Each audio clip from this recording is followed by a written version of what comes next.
La question de savoir si les États-Unis pourront un jour rembourser leur dette nationale est l'un des défis les plus urgents et les plus complexes auxquels le pays est confronté aujourd'hui. En août 2024, la dette publique des États-Unis s'élevait à environ 35,26 billions de dollars américains, soit une légère augmentation par rapport au mois précédent. Les États-Unis se retrouvent dans une situation qui se construit depuis des décennies et il n'y a pas de solution simple en vue. Ce chiffre stupéfiant représente plus de 120% du produit intérieur brut du pays, ce qui signifie que la dette est désormais supérieure à la valeur totale des biens et services que le pays produit en un an. L'ampleur de cette dette projette une ombre sur l'économie américaine, suscitant de vives inquiétudes chez les économistes, les politiciens et le public. La dette elle-même est composée de deux parties principales. La dette publique, qui est l'argent que le gouvernement doit à des investisseurs externes comme les gouvernements étrangers, les entreprises et les particuliers, et les avoirs intragouvernementaux, qui représentent la dette que le gouvernement a contractée envers divers fonds fiduciaires, comme la sécurité sociale et l'assurance maladie. En substance, une part importante de la dette nationale est constituée de fonds que le gouvernement a empruntés à ses propres programmes pour financer d'autres activités. Ces emprunts internes ajoutent une couche de complexité supplémentaire en liant des programmes sociaux essentiels à la santé financière globale du pays. L'un des aspects les plus frustrants de ce fardeau croissant de la dette, du point de vue du public, est le sentiment que le pays n'a rien reçu de significatif en retour. Contrairement à d'autres pays qui se sont endettés pour mettre en place de vastes filets de sécurité sociale ou des infrastructures modernes, les États-Unis n'ont ni système de santé nationale, ni système de retraite entièrement financé. Au lieu de cela, la sécurité sociale reste menacée. Les écoles publiques sont sous-financées et les infrastructures du pays, des routes aux ponts en passant par les transports publics, sont en ruine. Des billions de dollars ont été dépensés, mais les services essentiels restent sous-développés ou sur des bases fragiles. Pour beaucoup, on a l'impression que la dette a explosé sans réellement profiter à la majorité des Américains. La hausse rapide de la dette nationale américaine ne s'est pas faite du jour au lendemain. C'est le résultat de décennies de dépenses publiques supérieures aux recettes. Les États-Unis ont constamment enregistré des déficits budgétaires, dépensant plus qu'ils ne perçoivent d'impôts et autres recettes. Le gouvernement américain finance ce déficit en empruntant, en émettant des bons du Trésor et d'autres titres aux investisseurs nationaux et internationaux. Cependant, l'écart entre les dépenses et les recettes publiques s'est considérablement creusé ces dernières années, notamment en raison des demandes toujours croissantes des programmes de défense, de santé et de sécurité sociale. Une part importante du budget fédéral est consacrée à des programmes tels que Medicare, Medicaid et la sécurité sociale qui, ensemble, représentent près de la moitié des dépenses publiques totales. Ajoutez à cela le budget militaire, l'un des plus importants au monde, et vous commencez à comprendre à quelle vitesse les dépenses s'accumulent. Mais ce n'est pas seulement un problème de dépenses. Une série de réductions d'impôts, en particulier pour les entreprises et les personnes à haut revenu, ont également contribué au déficit. Les réductions d'impôts de l'ère Bush au début des années 2000, suivies par les réformes fiscales radicales du président Trump en 2017, qui ont réduit les taux d'imposition des sociétés et modifié les tranches d'imposition des particuliers, ont encore réduit les recettes publiques. L'espoir était que ces réductions d'impôts stimuleraient la croissance économique, mais en réalité, elles ont laissé le gouvernement avec moins de ressources pour couvrir ses obligations. Et puis, il y a les crises économiques. La crise financière de 2008, la pandémie de Covid-19 en 2020, ces deux événements ont entraîné une augmentation massive des dépenses publiques.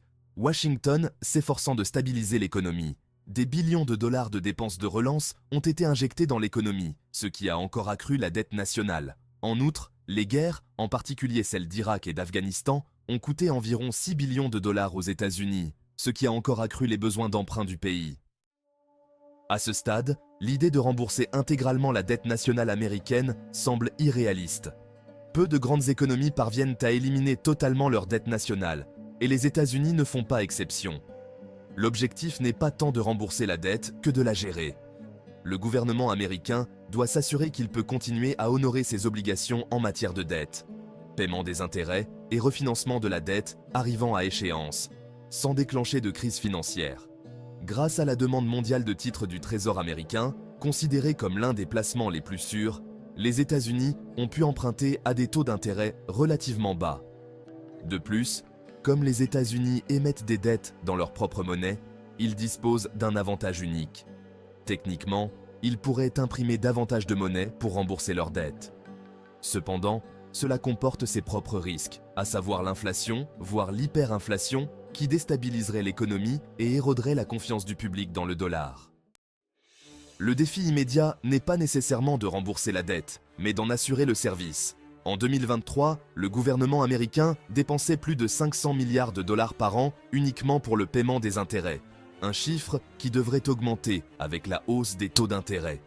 La Réserve fédérale a commencé à relever ses taux pour lutter contre l'inflation, mais des taux d'intérêt plus élevés signifient également qu'il est plus coûteux pour le gouvernement d'emprunter.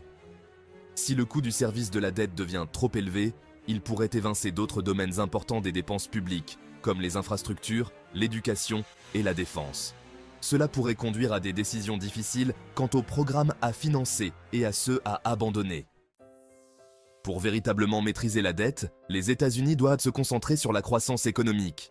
Si l'économie croît plus rapidement que la dette, le ratio dette-PIB diminuera, rendant la dette plus gérable. Il existe un précédent historique. Après la Seconde Guerre mondiale, le ratio dette-PIB des États-Unis était supérieur à 100%, mais le boom économique de l'après-guerre a contribué à réduire ce ratio au fil du temps. Une forte croissance, associée à une inflation modérée, peut faciliter la gestion de la dette, car elle réduit la valeur réelle de la dette par rapport à la taille de l'économie.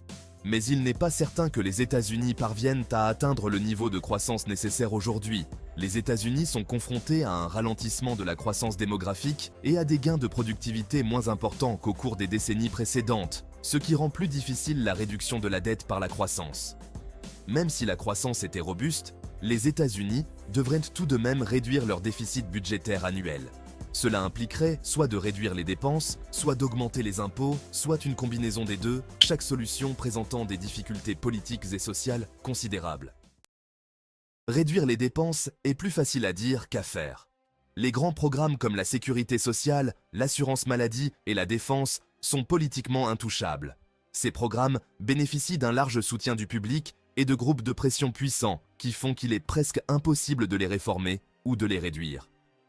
Dans le même temps, l'augmentation des impôts, bien qu'étant une solution logique, est tout aussi controversée.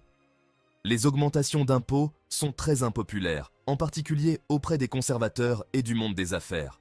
Pourtant, sans réforme du système fiscal, comme la suppression des niches fiscales ou l'augmentation des taux d'imposition des personnes les plus riches, le gouvernement aura du mal à trouver les recettes nécessaires pour couvrir ses obligations. Une solution potentielle, comme l'a fait remarquer Warren Buffett, serait de voter une loi qui lierait directement le sort des politiciens à la santé des finances de la nation. Je pourrais mettre fin au déficit en 5 minutes. Il suffit de voter une loi stipulant que chaque fois que le déficit dépasse 3% du PIB, tous les membres du Congrès en exercice ne sont pas rééligibles, a déclaré M. Buffett. Bien que sa remarque soit en partie ironique, elle souligne le véritable problème, le manque de volonté politique. L'impasse au Congrès a rendu presque impossible l'adoption de mesures globales de réduction du déficit. Les deux côtés de l'échiquier politique sont profondément divisés sur la manière de s'attaquer au problème. Les tentatives de réforme des programmes de protection sociale ou d'augmentation des impôts se heurtent souvent à une vive résistance, ce qui rend les compromis difficiles à trouver. Que se passera-t-il si les États-Unis ne maîtrisent pas leur dette ? À court terme, le pays peut probablement continuer à gérer sa dette sans trop de difficultés.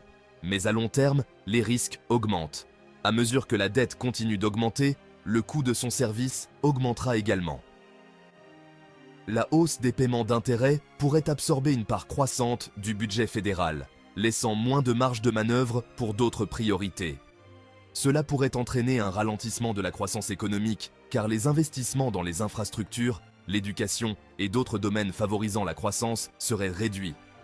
En outre, si la dette continue d'augmenter de manière incontrôlée, cela pourrait entraîner une perte de confiance des investisseurs. Alors que les titres du Trésor américain sont actuellement considérés comme l'un des placements les plus sûrs au monde, cela pourrait changer si les investisseurs commencent à douter de la capacité du gouvernement américain à gérer ses finances. Une perte de confiance pourrait entraîner une hausse des coûts d'emprunt, ce qui aggraverait encore le problème et, dans le pire des cas, déclencher une crise financière. En conclusion, S'il est peu probable que les États-Unis remboursent un jour la totalité de leur dette nationale, l'objectif sera de la gérer de manière durable. Cela nécessitera une combinaison de croissance économique, de responsabilité budgétaire et, surtout, de courage politique pour prendre les décisions difficiles nécessaires pour maîtriser les déficits et stabiliser l'avenir financier du pays. En l'absence de mesures significatives, la dette nationale continuera de peser sur l'économie américaine, limitant la croissance future et rendant le pays vulnérable aux chocs économiques. La frustration ne réside pas seulement dans l'ampleur de la dette, mais aussi dans le sentiment que le public ne voit pas les avantages réels de toutes ces dépenses.